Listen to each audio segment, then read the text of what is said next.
Hi friends, welcome to Crown Tasty Samayal. இப்போ நம்ம பார்க்க போகிறது இட்லி மாவு இல்லாத சமயத்தில் சட்டுன்னு செய்யக்கூடிய ஒரு டிஃபன் தாங்க. இந்த டிஃபனை சைட் டிஷ் எதுவுமே இல்லாமல் சாப்பிடலாம், ரொம்ப நல்லா இருக்கும். அப்படி எனக்கு சைட் டிஷ் இருந்தால் தான் சாப்பிட பிடிக்கும் அப்படின்னு நினைக்கிறவங்க காரசாரமாக செய்யக்கூடிய சட்னி வகைகள், கிரேவி இப்படி எது வேணாலுமே தொட்டுக்கிட்டு சாப்பிடலாம். பிடிக்க வைக்கணும் அப்படிங்கிற வேலையெல்லாம் இல்லவே இல்லை. ரொம்ப சுலபமாக செய்யக்கூடிய இந்த டிஃபனுக்கு முதல்ல நம்ம அரிசி ஊற வைக்கணும். அரிசியை ஒரு பவுலில் ஊற வச்சுக்கலாம். இன்றைக்கி நான் இட்லிக்கு பயன்படுத்துகிற IR20 அரிசி எடுத்திருக்கேன். 250 ml அளவுள்ள மெஷர்மெண்ட் கப்பில் 1 கப் அளவு அரிசி ஊற வைக்கிறேன். நீங்கள் இட்லிக்கு குண்டரிசி தான் பயன்படுத்துவீங்கன்னா அந்த குண்டரிசியே நீங்கள் பயன்படுத்திக்கலாம். ரெண்டுத்துலேயும் எந்த வித்தியாசமும் இல்லை.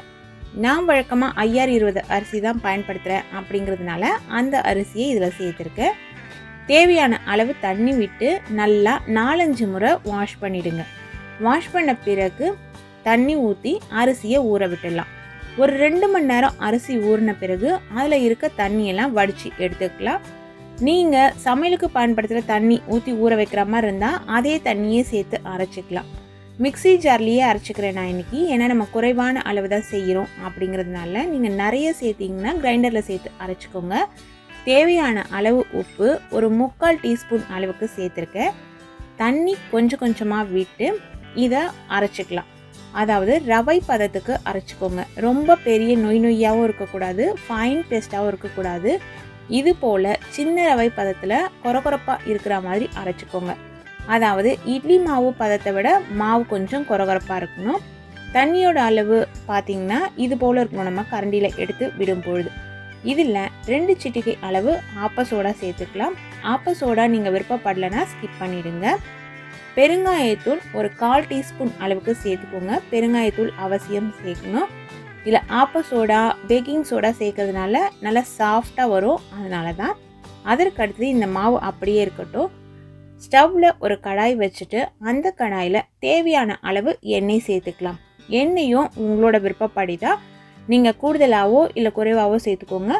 சமையலுக்கு நீங்கள் எந்த எண்ணெய் பயன்படுத்துகிறீங்களோ அந்த எண்ணெயை இதுக்கு சேர்த்துக்கலாம். நான் எனக்கு 2 டேபிள் ஸ்பூன் அளவு எண்ணெய் விட்டுட்டு அதில் 2 டேபிள் ஸ்பூன் அளவுள்ள கடலைப்பருப்பு, 2 டேபிள் ஸ்பூன் அளவுள்ள முழு உளுந்தம்பருப்பு சேர்த்துருக்கேன். தோலோடு இருக்கிற கருப்பு உளுந்தம்பருப்பு சேர்த்து செஞ்சாலும் கூட ரொம்ப நல்லாயிருக்கும். இதை நம்ம கைவிடாமல் வறுக்கலாம். இதனோடையே 1/2 டீஸ்பூன் அளவுள்ள சீரகமும் சேர்த்துக்கலாம். பருப்பு பாதி அளவு செவந்த பிறகு சீரகம் சேருங்க. அப்போ தான் சீரகம் கருத்து போகாமல் இருக்கும்.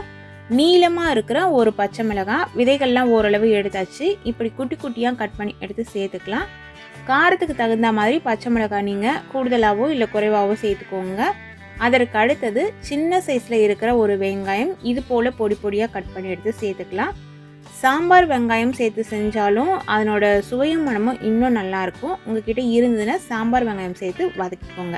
வெங்காயம் சேர்த்து பரட்டி விட்டுட்டு ஸ்டவ்வை சுவிட்ச் ஆஃப் பண்ணிவிட்டு கருவேப்பிலை இலைகள் கொஞ்சமாக எடுத்து கட் பண்ணி இதில் சேர்த்துடலாம். கருவேப்பிலை இலைகள் சேர்க்கும்பொழுது ஸ்டவ் ஆனில் இருக்கணும் அப்படிங்கிற அவசியம் இல்லை. தாளிப்பு ரெடி ஆகிடுச்சு. இந்த தாளிப்பு எடுத்து மாவில் சேர்த்துக்கலாம். இந்த தாளித்த பொருட்கள் எல்லாம் பார்த்துருப்பீங்க.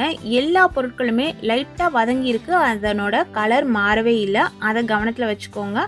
அதற்கு அடுத்தது கொத்தமல்லி இலைகள் ஒரு 1/2 கைப்பிடி அளவு நல்ல பொடியாக கட் பண்ணி எடுத்து சேர்த்துக்கலாம்.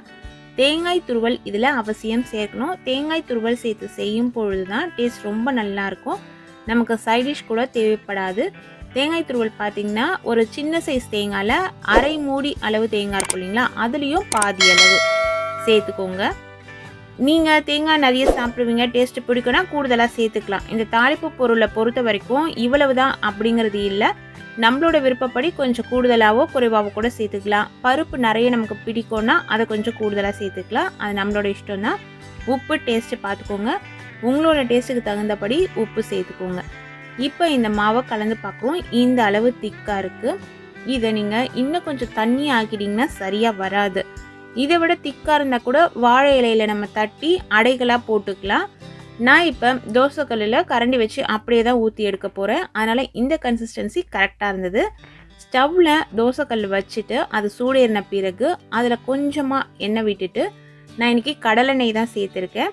இது போல் ஒரு வெங்காயம் வச்சு தேய்ச்சா நீங்கள் ஊற்றுற அடைகளாக இருந்தாலும் தோசையாக இருந்தாலுமே ஒட்டாமல் வரும் கல்லில். இது சாதாரண இரும்பு தோசைக்கல் தான், வார்ப்படம் கல் கூட இல்லை. தோசைக்கல் வந்து இரும்பில் செஞ்சது. இரும்பு கல் வேறு, காஸ்ட் அயன் அப்படிங்கிற வார்ப்படம் வேறு. இது ஒரு நல்ல சூடு இருந்தது. மிதமான தீயில குறைச்சி வச்சுட்டு தேவையான அளவு மாவு இதில் நம்ம சேர்த்துட்டு லைட்டாக கொஞ்சம் வெந்த பிறகு தான் எண்ணெய் நம்ம ஓரத்தில் விடணும். ஃபஸ்ட்லேயே எண்ணெய் விட்டுறாதீங்க. தோசை கூட பாதி அளவு வெந்த பிறகு நீங்கள் எண்ணெய் விட்டிங்கன்னா கரெக்டாக இருக்கும். இப்போ நம்ம விட்ட எண்ணெயே இது கொஞ்சம் அதிகமாக இருக்குது பாருங்கள், எந்த அளவு மூவ் ஆகுது. இது மாதிரி மூவ் ஆச்சு அப்படின்னா இன்னொரு தோசை கரண்டியோ இல்லை வேறு ஏதாவது ஒரு கரண்டியோ ஒரு சைடு இது போல் வச்சுக்கிட்டு நீங்கள் திருப்பி போட்டிங்கன்னா ஈஸியாக இருக்கும்.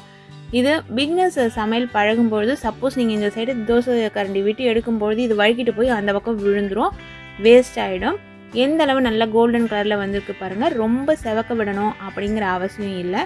2 பக்கமும் திருப்பி போட்டு இது போல் செவந்த பிறகு இந்த அடையை எடுத்து நம்ம வச்சிடலாம். இந்த இட்லி அரிசியில் செய்கிற அடை சாப்பிட்றதுக்கு நல்லா முறுமுறுப்பாகவும் இருக்கும், சாஃப்டாகவும் இருக்கும். நீங்கள் விருப்பப்படலைன்னா ஏற்கனவே நம்ம சொன்ன மாதிரி தான் பேக்கிங் சோடாவை கட் பண்ணிக்கோங்க. சூப்பரான டேஸ்ட்டில் ரொம்பவே சுலபமான ஒரு அரிசி அடை ரெடி ஆயிடுச்சு. இது போல் விதவிதமான சுவையான ரெசிபிஸ் தெரிஞ்சுக்கணுன்னா நம்ம சேனலை தொடர்ந்து பாருங்கள். சுவையாக சமைச்சு சாப்பிட்டுட்டு ஹாப்பியாக இருங்க. Thank you friends.